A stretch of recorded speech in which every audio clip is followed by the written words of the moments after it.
Romans 8:28 through 30. And we know for those who love God, all things work together for good, for those who are called according to his purpose. For those that he foreknew, he also predestined to become conformed to the image of his Son, in order that he might be the firstborn among many brothers. And those that he predestined, he also called. And those whom he called, he also justified. And those whom he justified, he also glorified. This is the truth and the word of our Lord. Amen. You guys can grab a seat. Good work, Ryan fam. Well, hey, if we haven't met yet, my name's Austin, one of the pastors here. It's good to see you guys. Happy Sunday. Hey, have any of you guys ever used a word, realized that you misused a word because you didn't understand the meaning of it? Have you ever done that before? I was preaching last year at City Light Omaha to about 1,600 people, and so not a small crowd. And I was sharing about meeting Brian Clark for the first time. Now, Brian Clark has been leading Lincoln Brian for decades, and he's a total legend. He's amazing. And I had described Brian Clark as infamous, but I have always kind of used those infamous and famous interchangeably, but they're not the same thing. And so I'm like, yeah, he's infamous in Nebraska. I mean, everybody knows him. And then I get done with my sermon, and Gavin Johnson, one of the pastors of City Light Omaha, pulls me aside and goes, I don't think that means what you think it means. And I was like, okay. And I Google on my phone, like, oh my gosh. Infamous literally means known for a bad quality or deed. Okay, so infamous, not famous. Brian Clark, love you, dude. Take it back. Take it back, I promise. There's a girl named Jenna Schroeder, and if you know Jenna, she's amazing. Got saved in our church, raised up.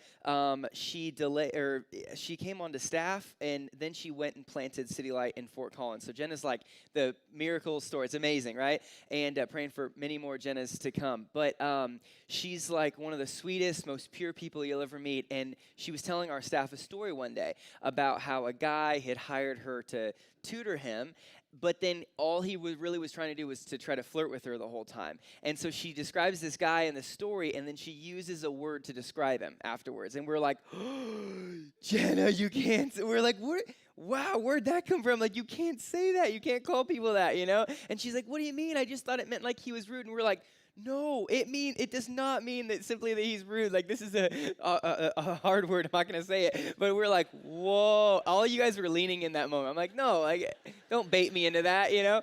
But we're like, whoa. And so she looked it up. She's like, oh my gosh, I can't believe it, right? Have you ever done that where you've misused a word, incorrectly because you didn't know the meaning of it? Well, one of the ways that we do this often is by misquoting the Bible. Misquoting verses that we don't actually know the meaning of. And so there's dozens of these verses, right, that are very common, but we don't know the actual meaning or context of it. So you think Philippians 4:13, I can do all things through Christ who strengthens me. And we put it on our shoes before a sporting event, or we read it right before we go into a big interview or a big, whatever it is. I can do all things through Christ, I'm going to go in, I think my wife might have read it before she gave birth to her kids. And in that context, I'm like, yeah, you know what? Go misquote. It doesn't matter. You need this. You need whatever you can get. But we do it all the time, and it's like, and I think that in the midst of all this and among this, large list of verses that we misuse or misquote out of context, Romans 8:28, our verse this morning, is among the top of them. And it's usually just quoted as God works all things together for good. Or maybe all things happen for a reason or something like that. And we use it when someone gets bad news. We use it to people who aren't following Jesus. We remember it when things don't go our way. And I think that God is looking at us. And I think in the same way that Gavin looked at me or our staff looked at Jenna and he's saying, I don't think it means what you think it means. And so my hope this morning is kind of twofold. One, I want to explain what this verse actually means. Look at the context of it. The verses around it that give it meaning. So I just want to figure out as a church, what does Romans 8:28 actually mean? What does it actually promise?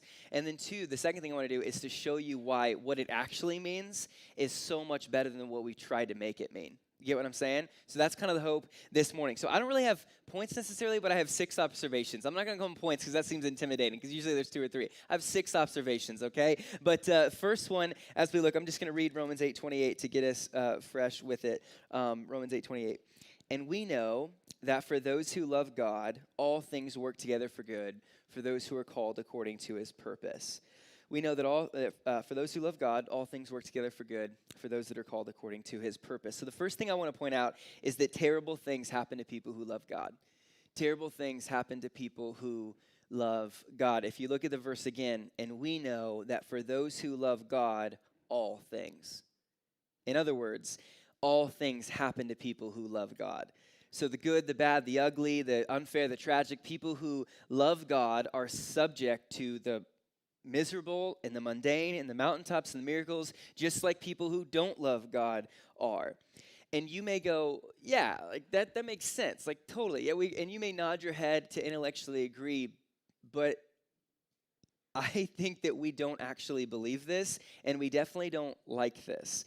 Like, there's something subtle and sneaky in all of us that actually believes if I love God, if I serve him, if I give my life to him, if I lay my life down, if I pray really hard, if I fill my life with really good things, then he should guard me from suffering. Then he should keep me from tragedy. That he should keep me kind of insulated and protected and guarded from tragedies. And so just a question, like when something bad happens to you, what do you think about?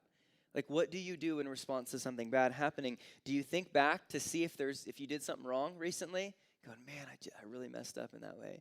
Do you wonder if there's some unconfessed sin in your life and you're like, oh, I got to get it out to make sure that I don't know. Do you get mad at God and start throwing toward him all the things you've been doing for him and just claim it's not fair? Do you commit to doing better and trying harder and saying, God, just please take this from me, I promise I'll. Do you think he's punishing you? As people who love God, we hate that loving him doesn't protect us from suffering. But the gospel isn't a promise of protected prosperity. In fact, Jesus says straight up, you should know that you're going to suffer. You should expect to be uncomfortable. You should expect loss and grief and suffering. John 16:33, Jesus says, in this world you will have tribulation, but take heart, I've overcome the world. And I just want you to know, there's people in our church who love God and are going through terrible things. We're going to pray for a girl in our church, Kiera. She's like 20 or 21, and she just got diagnosed with cancer. And we're going to pray for her at the end of our gathering, and just that God would heal and give wisdom to doctors and whatever he wants to do. There's another woman in our church, a mom, Mary Dorsey, that's processing through cancer and kind of finishing with chemo and stuff like that. There's, if you know the Armstrongs, Brett and Mallory, their daughter, Livy, was born. She has, I think it's called trisomy 13, which is a fatal condition, and they're processing through that. Brett and Mallory are amazing. Skylar and Cassie Kilzer, they have their little daughter Ruth. Skylar's the primary teacher, and he leads the Salt Company, and Ruth was in the hospital last night, maybe this morning, and it's just like there's so much going on. There's a girl on our staff team that was on a jog, and she got jumped and beaten up, and there's and then Mercedes and Brett, like Mercedes' mom just died, and there's just so much. It's so heavy, and I just want to be clear, like terrible things happen to people who love God.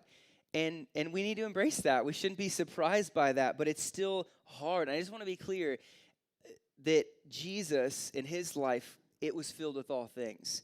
So listen, there's never been anyone who's loved God more than Jesus, right?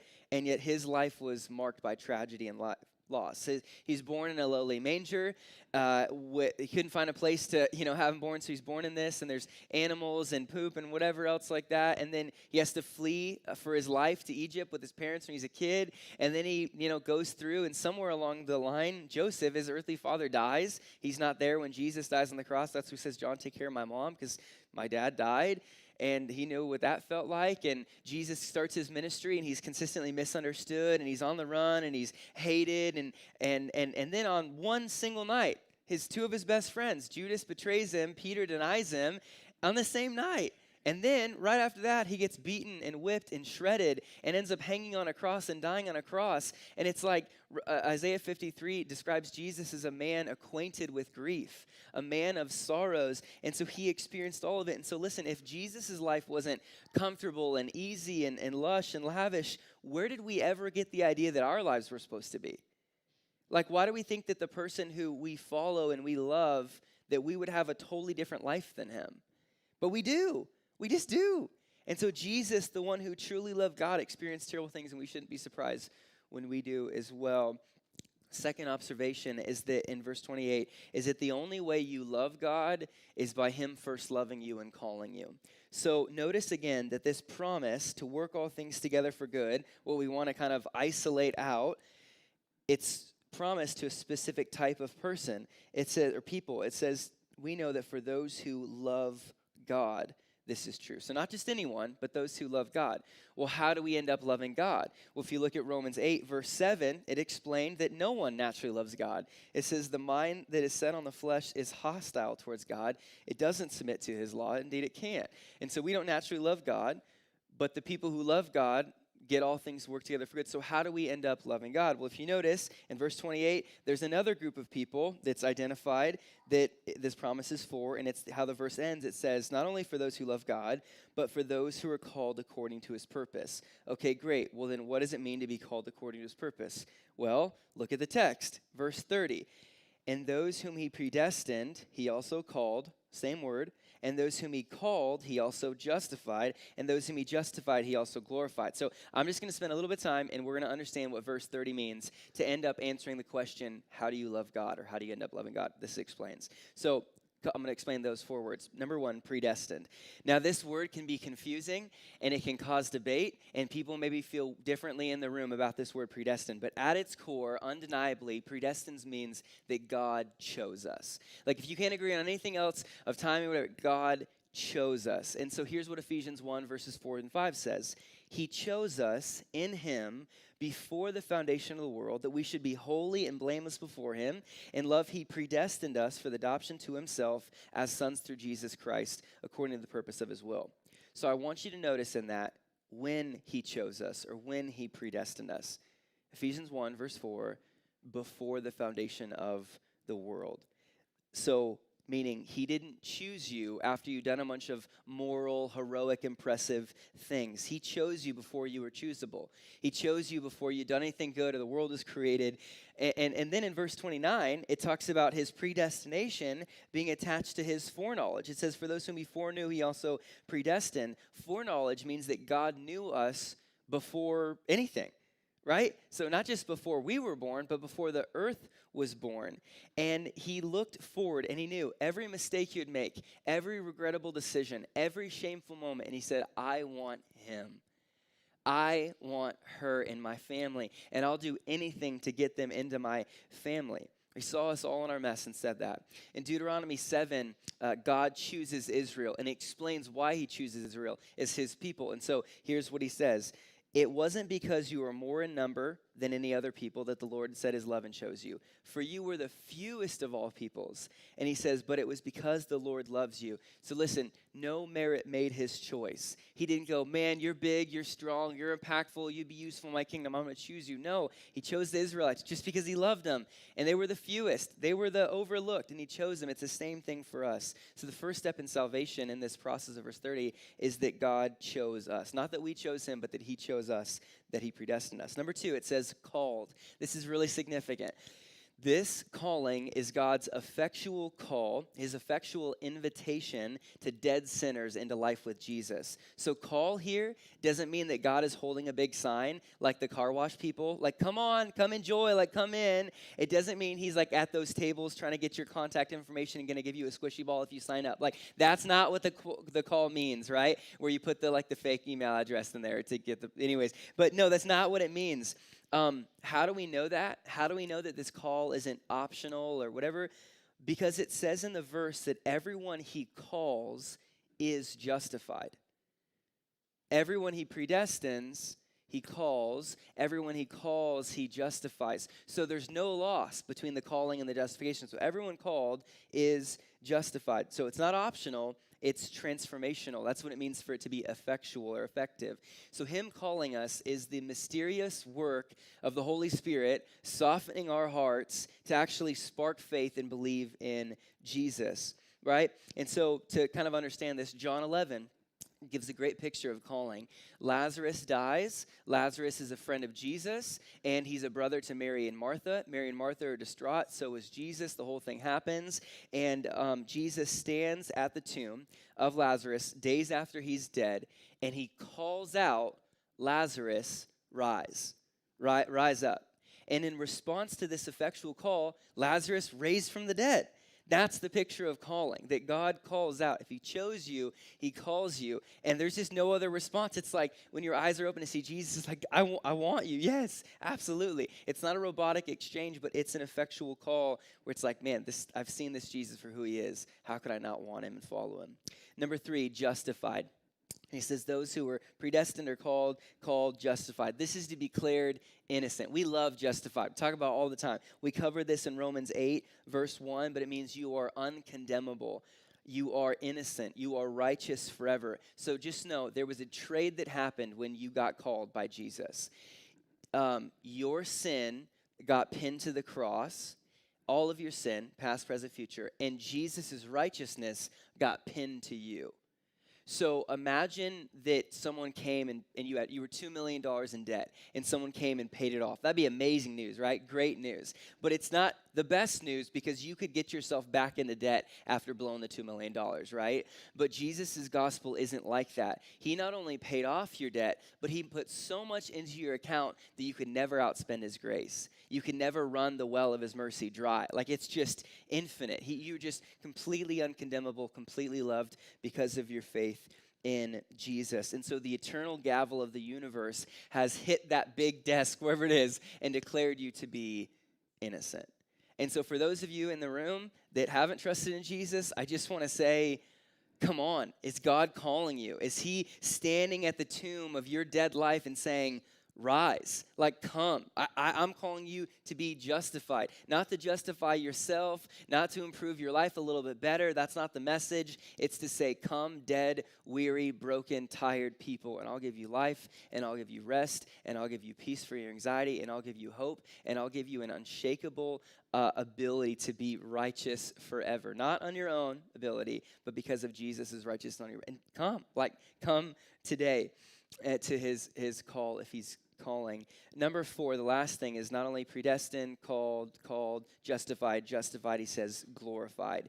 This is to be finally and fully transformed, referring to the resurrection from the dead and roaming the new heavens and new earth. That's what Romans 8:23 talked about and referenced. And if you can go back to my sermon on that one.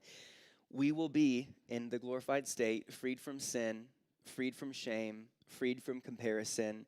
We will be in perfect communion with God for all of eternity. And notice that glorified, this is my favorite part, is past tense, which is odd because it's talking about a future promise. So how can glorified be past tense when it's talking about a future thing? Because it's that sure. Like, you can talk about it like it's already done because there's nothing that's going to stop you if God's purpose for your life was to predestine, call, justify, and eventually glorify. It's that sure. It's that done. It's a done deal. So listen, there is no dropouts. There are no dropouts in the gospel.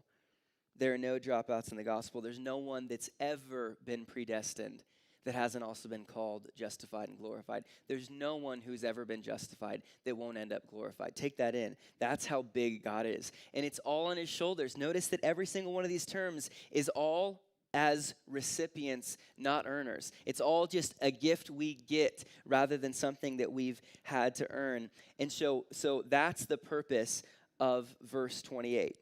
That's it.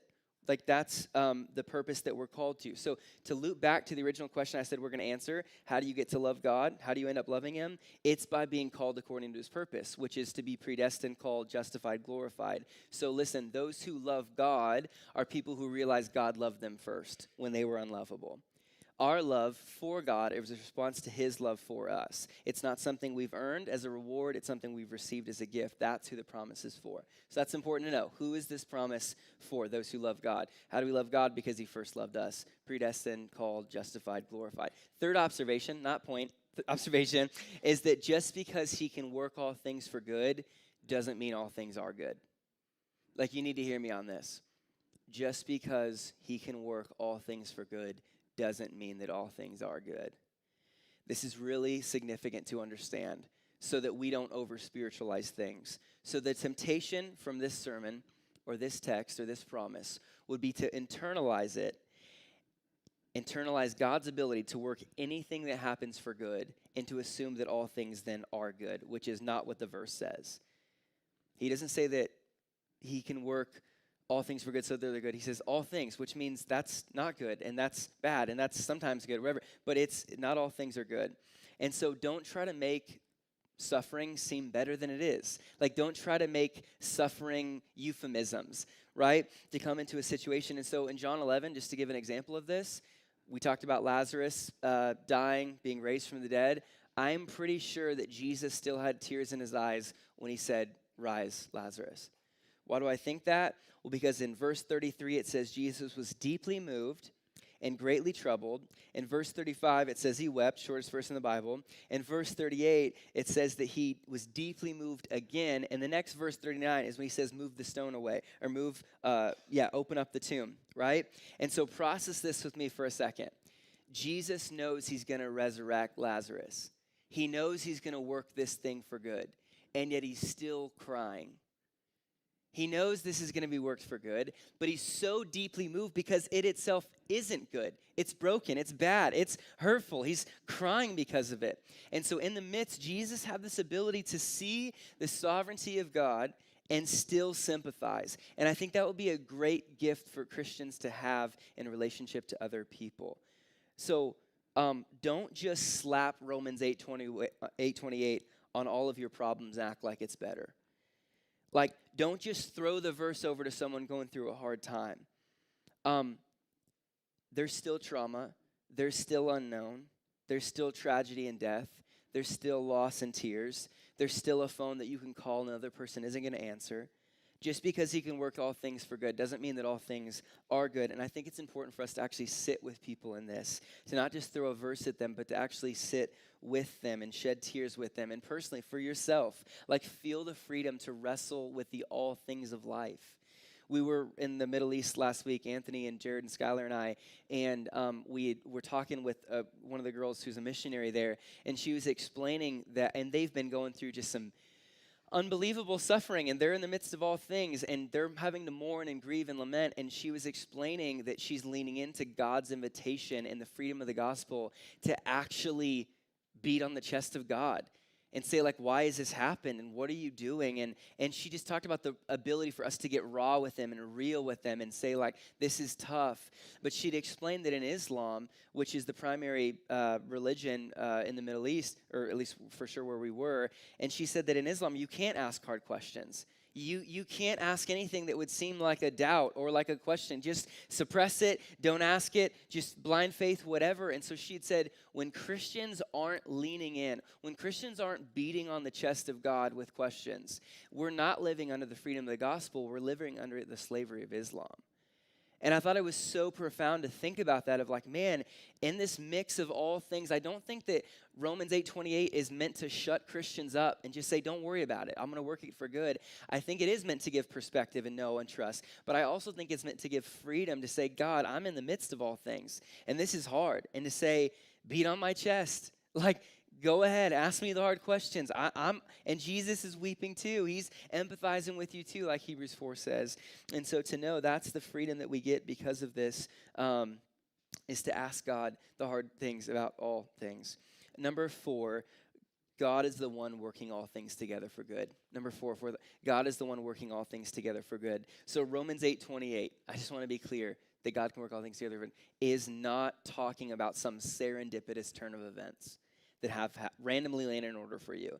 It's referring to God's sovereign hand. Nothing can stop his sovereignty. So listen, this doesn't mean that God caused all things, but that in his sovereignty, he can cause all things to work together for good. So God didn't cause sin, right? That was we caused that, or the effects of sin, but he can cause those uniquely to work for our good and his glory. So I want to be really clear about this verse. This verse is not talking about karma. Like, this isn't talking about like you've done well enough that you've rearranged the order of events into your favor now. This isn't talking about random chance, like you hit the lotto and you're freed and you're good and it all worked out together for good. This isn't talking about the universe. This isn't talking about mediums or crystals or any other benefactor. It's talking about God doing what only God can do. He's never shaken, never caught off guard, never in heaven anxiously wondering how this next tragedy could upset his plan. No, he's sovereign. And so in Genesis 1, I think it's verse 2, it says that the earth was without form and void. It was just meaninglessness. It was just a blob, right? Whatever. And it says that God molded that and used it and created everything from this meaninglessness or from this void. And so he made the Himalayas and he made iguanas and pineapples and the weeping willow trees. He made all of it. He formed all of it from the meaninglessness and the void and the nothingness into something. And so it was him. It was his hand. It just miraculously happened like that. And so if you're looking at your life and you're looking at your suffering and you're looking at the things that have happened, they probably feel like Genesis 1-2, like just void and meaninglessness and confusing. And I'm saying God is the one who can take what seems meaningless, and actually turn it into something more than we ever thought it could be. But he's the one that's shaping it. He's the one that's moving it. It didn't just happen. You didn't will your way into it. You didn't manifest it. God is graciously, with his sovereign hand, working all those things that seem meaningless and void into something so much better than we could have ever imagined. And so my encouragement for you is that when things are going good, praise God like crazy, because he's the one holding them together in a world that's just full of decay. Number 2, when things couldn't go any worse, be patient. Be patient. Not just for a week or a month, but to know, I trust you, God, that you're working things together, all things together for good. So God's the one working all things together. The last 2 ones are getting to the meat and to the meaning. So number 5, fifth observation, is the good in Romans 28 is not the good that we want. The good is not the good we want. So I've got to be honest, I was talking to Nate Morgan about this at North, and I was like, dude, I wish I could just preach Romans 8:28. Like, put this back and just start inspiring you guys and going hard, and it's going to work out, and God's going to bring that. Like, I don't know, but I just get excited about that, but I'm like, I can't. It wouldn't be faithful, and it wouldn't be true. I wish I could get you inspired and excited. I wish I could free you up to slap this verse on every bad situation like a miracle Band-Aid that'll make it better, but that's not the promise. And so I just want to talk about what we want this good in Romans 8:28 to be referring to. 2 things. Number 1 is clarity. We want Romans 8:28 to mean clarity, meaning that I think one of the biggest things we want in the midst of suffering is to know why it happened. Why didn't he prevent it? Why am I the one going through this? What is the good he's going to bring from this? Who's he going to impact because of this? What's he trying to do through this? Why am I the one? We want clarity. We want answers. And we're not necessarily expecting them to be right away, right? But eventually. And as more time passes in ambiguity and confusion, so does our frustration culminate as we want answers. We want clarity, but we're not getting it. And we wish this verse meant that God is going to explain how he's working all things together for good, hoping that he'll show us why it happened or why it hasn't happened, but that's not the promise. So clarity, that's what we want it to mean. Number 2, circumstance. The other biggest thing we want in the midst of suffering is for it to be over with. We don't want to suffer for long. We want the bad situation to be a launch pad into a better situation. Right? So let me just explain. You get broken up with, it's super tough, we're all bummed about it, you're eating ice cream, listening to Taylor Swift, okay? It's just a normal night, normal Saturday, right? And you think to yourself, Romans 8:28, God works all things together for good, AKA, this guy wasn't the right guy for me. And God probably has a better guy. Maybe he's taller and a little richer and a little nicer or whatever, I don't know. But he must have a better guy for me. That's why this one didn't work out. And so that's what Romans 8:28 is. It wasn't good, but he's going to have something better. And I wish that happens, but that's not the guarantee. That's not what Romans 8:28 is promising. There might not be a better guy out there for you. Or we lose a job. We get laid off, something happens, and you think, oh man, that's so Romans 8:28. God can work all things together for good. Those who love him, called according to his purpose. Yeah, that's going to be great. You know what? This job, I mean, I liked it a lot, but, the next job, it's probably because he didn't want me in this. The next job, I'm going to be super impactful in the marketplace, and I'm probably going to get better pay and better vacation and have a better view, and I hate sitting by the bathroom because Larry always goes by and the whole thing. It's like, it's going to be amazing, and it's like, I hope that happens. I hope you don't have to experience Larry, you know what I mean? But at the same time, that's not the promise. It's not the promise to alleviate circumstance or to culminate your circumstances into something better than it was previously. It's not a guarantee that they'll get better sooner, end up better than they were. So this isn't a promise about clarity, and it's not a promise about circumstance. So what is it? Last observation. The good is better than we could ever want. The last observation to Romans 8:28 is that the good referring in this is better than we could ever want. So look at verse 29. This explains it. For those whom he foreknew, he also predestined to be conformed to the image of Son, in order that he might be the firstborn among many brothers. And so that's it. That's what it all works towards. That's the promise. That's what Romans 8:28 is promising. Not clarity or circumstance, but infinitely better conformity to Jesus. It uses that word conformity. It's the Greek word morphe, which is where we get the word metamorphosis in English. And the classic example is an awkward caterpillar turning into a beautiful butterfly. And so this isn't a process, this morphe, this conforming, isn't a process where we get better. It's where we're completely transformed. And so what are we transforming into? What are we morphing into? Look at verse 29. The image of his Son. In other words, Jesus. So the main idea of Romans 8:28, Tim Keller puts it better than I ever could. He says the main idea from Romans 8:28 is this: Jesus Christ did not suffer so that you would not suffer, but so that when you suffer, you'll become more like him. So take that in for a second. Let you sit on it, internalize it, digest it, right? Not clarity, circumstance, conformity to Jesus. I just want to take a guess at how we're feeling about what Romans 8:28 actually means. And I'm guessing that it's not amazing. So have any of you guys ever seen Jimmy Kimmel's I Gave My Kid a Bad Christmas Present? Have you ever seen those? They're so funny, and so they're hilarious, and we just have like a minute to show. Can we pop that up? This is how I think we feel now. Charlie? I don't like this. Oh. What is it? An old banana. An old banana? Isn't that exciting? What are you doing? Pushing it. Oh, okay. Wow. A battery and an onion. What's wrong? I don't want an onion. Did you smell your onion? Here, smell it. No, I smelled it.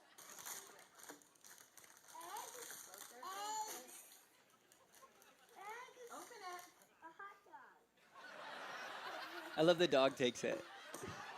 What is that? I got a girl activity book with stickers. I'm not a girl. I'm not a boy. I'm not a boy either. The worst present ever. If we can just be honest for a second. Romans 28, I hope this is clarity. You're opening up. I hope that's what it means. I'm going to understand why all this bad stuff happened. Romans 8:28, I hope it's circumstance, and you're opening up. I hope that God says this, it's going to be better, and I'm going to get the better job, and this happened for all. We open it up, and we pull out an onion, and we're like, this is the worst gift ever. Conformity, being like Jesus. And I'm just saying, I just want to free you up to acknowledge that we don't naturally want that. There's something in us that's like, I would rather have clarity or circumstance, but I want to show you, as much as that can feel like an onion or a hot dog or an old banana or something like that, or a girl gift for a boy, but I want to show you that that's actually the best thing that we could have, becoming more like Jesus. And so I want to give 2 reasons for that.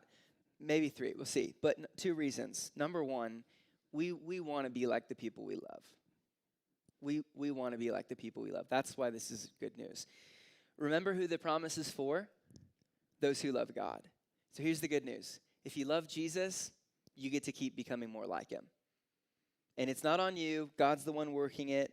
And so think about how much energy and time we spend trying to be like people we love. It's really why the term influencer exists, because there's these people out there that we love or we admire, we follow, or we look up to, and they have something and they go, hey, you should have it. And we're like, yeah, I should. Here's my credit card number, And we do it. Why? Because we love them. And what they love, we love, and we want to do it. Every time I write my sermon, Haddon sits right next to me, my 3-year-old, and he's got his little laptop. And I'm like, what do you do? He's like, write my sermon. And it's like, why? Because Haddon loves me and he wants to be like me. I love Bob Walls, one of our elders. He's been a close friend of me for 10 years and a mentor. And I notice that I watch the way he lives and the way he talks and the verses he quotes, and I just start to imitate it. I'm a terrible imitation of Bob. It's like if you've seen that one meme where it's like Paul's like, imitate me as I imitate Christ. And it's like a really nice stallion horse, and there's like this, and there's like this like 4-year-old's drawing of like I don't even know what it is, but it's not a good looking horse. That's kind of what I feel like in comparison to that and that. But nonetheless, I love Bob, and I want to be like him. And he's, he took his kids and grandkids on this family vacation and everyone together, and he did these interactive Bible lessons. And I'm just like, I can't wait to do that someday if God gives me the grace to be a grandparent and live that. Like, I can't wait for that day. And I just want to be like him. We want to be like the ones we love.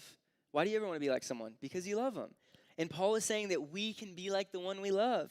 So whatever happens in your life, it doesn't matter. It's shaping you. It's molding you. It's transforming you into the one you love, the image of Jesus. His unparalleled compassion, his gentle strength, his gracious patience, his unwavering faith, his incredible greatness, his beautiful wisdom. That's happening in our lives. Michelangelo, the great Renaissance artist, river sculptor, when someone asked him, how did you make David, the famous big David statue? He said this, I took away everything that wasn't David. And this is what's happening in your life with the sovereign chisel of God. God is taking his divine chisel and removing everything away that isn't like Jesus in order to make you more like him. And how does he do this? Like through suffering. Like that's one of the ways. There's many ways, but through all things, everything. Think about this. We're broken and we're messy and we're weak, but God's taking every single thing in our lives and making broken, messy, weak people more like him. What an unbelievable gift. No matter what you've done or what has done to you, we can become more like the one we love. Number 2, the other reason this is the best news is because it's preparing for us. It's preparing us for the next 60 million years rather than pampering us for the next 60 years. It's preparing us for the next 60 million years rather than pampering us for the next 60 years. Verse 30 said the end of every single Christian is to be glorified. That's the final culmination of it all, our conforming to Jesus. That's fully conformed. Freed from the bondage of sin, free to the beauty of perfection, ourselves fully conformed to the image of Jesus is what we will spend all of eternity like. And so as much as we want to be pampered here and now, as much as we want clarity and circumstance, in light of eternity, we would never trade conformity to Jesus for circumstance and clarity. It would be like using a Babe Ruth card, a rookie card, as in your bike like a muffler sound, rather than keeping it crisp and selling it today. That would be in eternity what we would feel like, to say, I don't want conformity, I actually just want circumstance and clarity. God sees what we don't see with a wisdom we don't have to give us what we don't even know that we really, really want. But it's to be more like Jesus. And so some of my friends, you may have heard this story maybe a year ago, but some of my friends have been in McKinsey Manly. They lost their son, Cruz, and it was all of a sudden, and Cruz has been in heaven with Jesus for almost a year now, I think coming up in October. And Ben and I were talking, and he told me, and he said, I know I'll think different in eternity. And I'll probably think different in a few years. But for right now, whatever good God's bringing in my life, I feel like I would trade it to have my son back. And I thought it was so honest, right? And probably so indicative of how we feel about suffering. Like, think about this. Like, whatever suffering has been on your mind through this sermon, and I'm sure you're probably processing through, and you can't help but think about the loss or the diagnosis or the thing or the person you miss or whatever's happening or the relationship gone. And if you had the option to reverse that, but in reversing it, you lost the lesson you're learning or going to learn, would you do it? And I'm just being frank, a majority of us might make that deal, depending on what your suffering looks like. Now, in eternity, we would never. Maybe in 10 years, we would never. But right now, it feels pretty appealing to trade that. But I was also talking to Ben, and he said, in light of that, God has produced something in me that he couldn't have with Cruz still alive. And I wish I could feel the way I feel about Jesus with Cruz still alive, but I can't. I couldn't. And a way for me to honor Cruz's life and death is to lean into what God is doing in me through it. To honor that isn't to run from what God's conforming me into, but to lean into it. And he says, I'm longing for eternity more than I ever would have. And I can't wait to worship my Savior next to my Son. And that day's going to happen. And in eternity, Ben's going to look back to the conformity God did in his life through this, and he's going to go, that sucked, but it was worth it. And so Charles Spurgeon famously said, I've learned to kiss the wave that crashes me against, that throws me against the rock of ages. And so, Christian, waves are going to crash. And sometimes they're going to crash so hard that you will lose your footing. And so when you can't endure, when you can't stand, when you can't seem to get out of bed, when you can't think of anything other than loss and tragedy, when you can't stop crying, feel the warm tears of God on your shoulder. The same ones he shed at the tomb of Lazarus. Feel the nearness of God who promises to be close to the brokenhearted. Embrace the chisel of his sovereignty, making you more like Jesus. And remember that there isn't a splinter of suffering that he won't work for good. And cling to the promise of Romans 8:28 and 29. Amen? Let's pray.